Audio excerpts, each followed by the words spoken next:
आठवडे तू शिर्डीला जाणार होती ना? नाही गेली, थांबा. का बरं? तुम्ही माझे गुरु आहेत ना, हा काय शपथ करते ना. तर तुम्ही माझे गुरु आहेत ना, सुखी राय ग बाई. मग मला दर्शन घेऊन द्या. हा हा. झालं, भेटला मला देव. हा का? मग. हा. अगं शिर्डीला जायची होती ना, काल तू सांगून मला- गेली होती मी उद्या येणार नाही. जोडीदारच नाही भेटलं. अरे देवा. लई बरं, इच्छा जाऊ दे. होती. इच्छा जाऊ होती. दे, देव तर भेटलं ना. कोणत्या रूपात? माणसात देव माणसात देव असतो. मनापासून केलं तर बरं, देव जाऊ सगळे. दे, नको नाराज हो. मी आहे ना तुला शिर्डीला घेऊन जाईल. बर, पण बस ना बरं का, चालत नाही. चालेल, आपण चालेल. बस ना, मी तुला एक दिवस शिर्डीला घेऊन जाईल, छान दर्शन करून आणि देव कोणाच्या रूपात येतो ना, कोणालाच माहिती नाही. पण मनापासून केलं ना, देव सुद्धा उभा राहतो. बरोबर आहे की नाही? तुझ्या आडी अडचणीला कोण उभं राहतं? देव ठीक आहे. शिक्षा आहे ना माझं.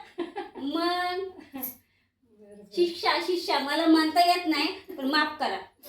माझे गुरु ती मला गुरु मानते.